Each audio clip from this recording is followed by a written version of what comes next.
She's a Mona Lisa. Everyone's lining up to see. Good morning, welcome back to my channel. If you are new to my channel, then before we get into what this video is going to be about, let me introduce myself. My name is Chelsea, I'm 27 years old and I live in Oxfordshire in the UK.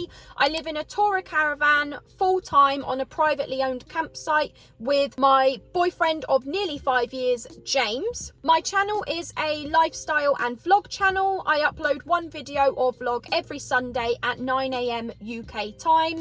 I have created my channel because I wanted to create my own little community on this online platform where I can share every ounce of my life with you, relate to you in some way, shape or form, and hopefully make online friends. So if that sounds like a bit of you, please subscribe to my channel and click on the notification bell so that you are notified every time I upload a new video or vlog. Or if you don't want to subscribe, fair enough. If you just want to come onto my channel every now and again, that is totally fine as well.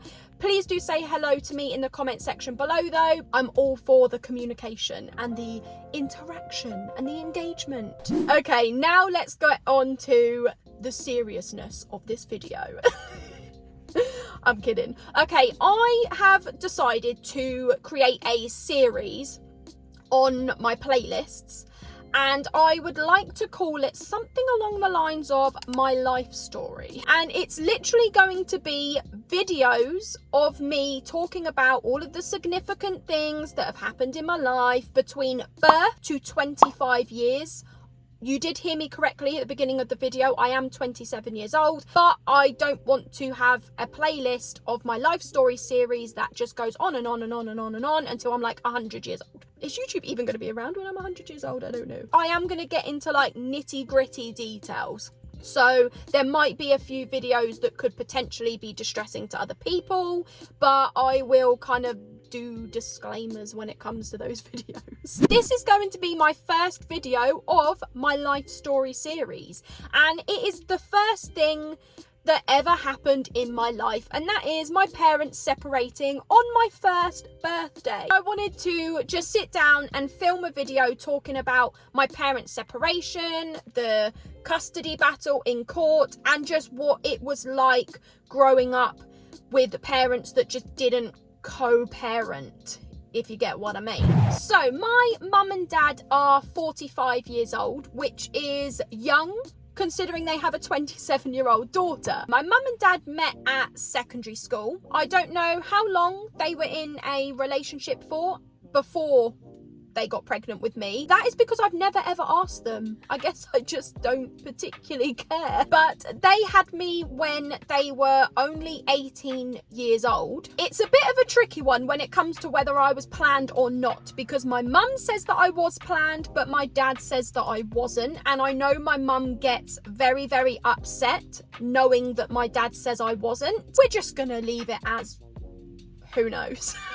I don't know what the relationship was like for that first year of my life. If it was a good relationship, not a good relationship. All I do know is that they separated on my first birthday. Like at my first birthday party.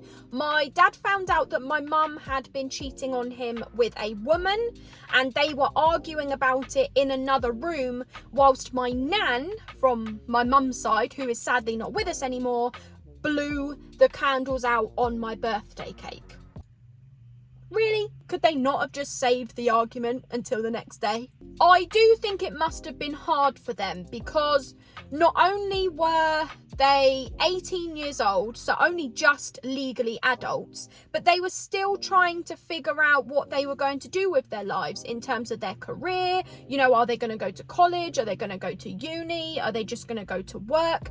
Can they go to work now that they've got a baby? But on top of that, my mum was figuring out her sexuality.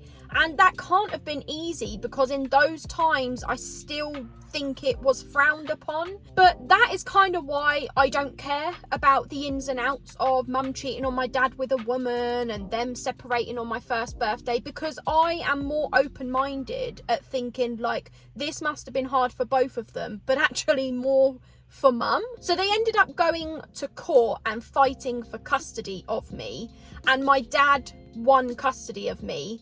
I don't know what it was like in 1996. I was born in 1995, but obviously I was 1 year old now. I don't know what it was like in terms of how often men won custody, but what I can say is that the reason my dad won custody is nothing because of what my mum had said or what my mum had done or anything to do with whether she is fit to be a mother or not.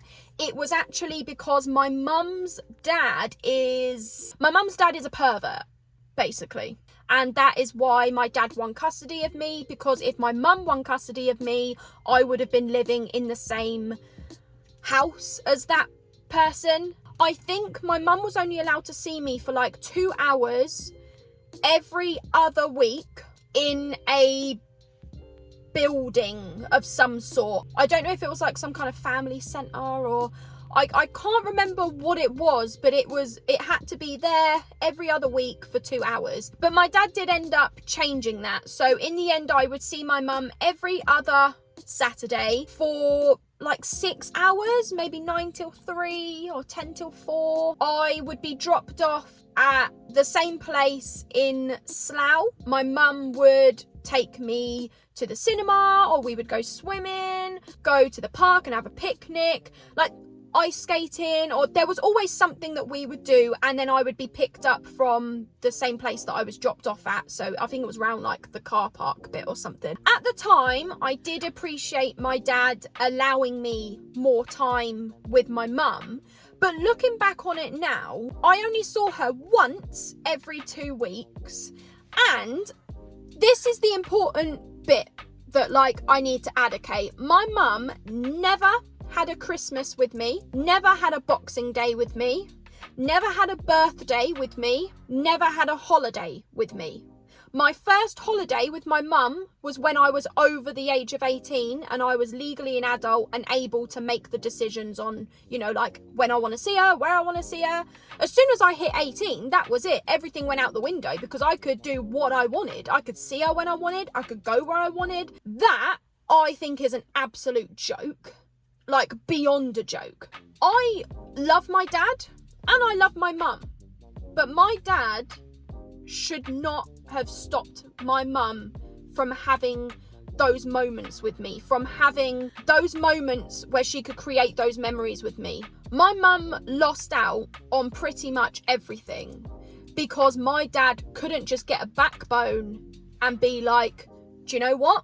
She deserves to spend quality time with her daughter on birthdays, on Christmas, taking her away on holiday. Like, he should have known my mum well enough that she wasn't just going to kidnap me and take me off to Spain and never bring me back. My mum would not do that. So what they should have done is sat down together and said, right, going to court, fighting for custody is just going to make this even more bitter than it already is. Mum should have understood that it was not going to be safe for her to have custody of me when her dad was in the picture. So she should have allowed my dad to have custody of me, but they could have co-parented. Our friend and neighbour Jack is separated from his ex-partner. He's got 2 children. 1 week he might see them 2 or 3 evenings during the week. The next week he might see them for the whole weekend. And then it alternates. It don't matter whether him and his ex-partner like each other or not like each other. It don't matter how bitter or not bitter the sort of relationship between them is. They co-parent. My mum and dad should have done that. Now, my dad did raise me as a single dad for 3 years until I was 4 years old, and that is when he met somebody else. I don't want to go into that in this video, but I will say that that person ended up having control over when I would see my mum, where I would see my mum. They even stopped me from seeing my mum for, I think, 1 year. My dad should have had a backbone and said, no, this is not your daughter. She can see her daughter when I say, not you. And I know it was a very sort of toxic, you know, domestic even relationship, but no matter what the situation was, I should have been put first. Over the years, my mum would never ever say a bad word about my dad, even to this day. And I'm an adult now. My dad, on the other hand, over the years growing up, he would say things like, and also the person that he ended up in a relationship with after my mum, both of them would say things like, you know, when your mum and dad broke up, she shouted saying that she didn't dad and she didn't love her daughter. She likes just being with her and her wife. She doesn't have to think about you. Your mum didn't win custody of you because she was unfit to be a mother. Do you want to read the court papers? Because you can read the court papers. This was said to me, I would say several times or a dozen times, but over like 14 years of my life, from the age of 4 to the age of 18, we're talking maybe several times in a year. Another thing that my dad would say to me regularly growing up was that it was my mum's fault that she had an emergency C-section. So my mum had to have an emergency C-section because I was breech, so I was feet first, and she was put to sleep. She couldn't be awake for that. My dad blames my mum because not too long before the birth, my dad came home from wherever it was he came home from, and my mum and her friend were in a paddling pool, and my mum was doing cartwheels while she was heavily pregnant with me. My dad blamed her for me then being breech, feet first, because he thinks the cartwheels in the water made me turn around. The thing is, it always went in one ear and out the other, and I don't get how they could not see that. Like, I don't care. I didn't care then, I don't care now. I still to this day have not read the court papers. I'm not interested in the court papers. I'm not interested about who said what and who did what. I would say my relationship with my dad is very, very close father-daughter, daddy's girl relationship.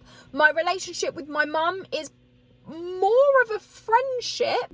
That's not a bad thing, because I don't want anybody to think that that's a bad thing. It's not at all. You know, at the end of the day, we all have a parent that we gravitate towards. So I know James will talk to his mum about things that he won't talk to his dad about.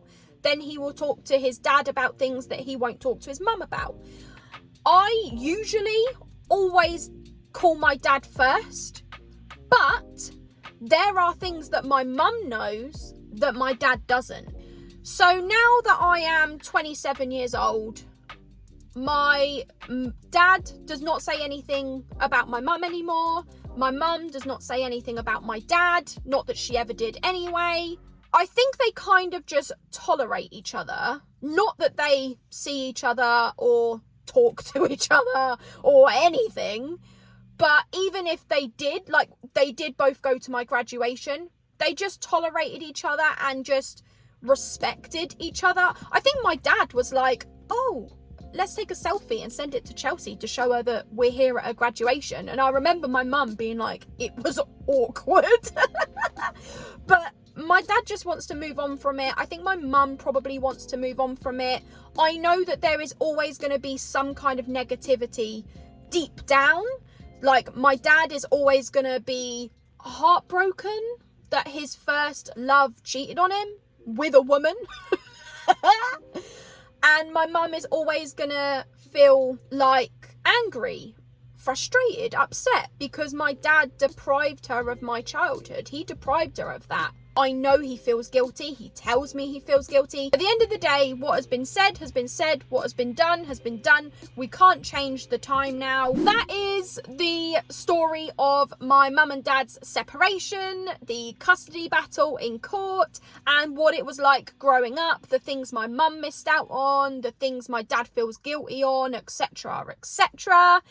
Thank you for watching this video, and I'll just see you in the next video. Bye! She's a Mona Lisa. Everyone's lining up to see her. There must be something better.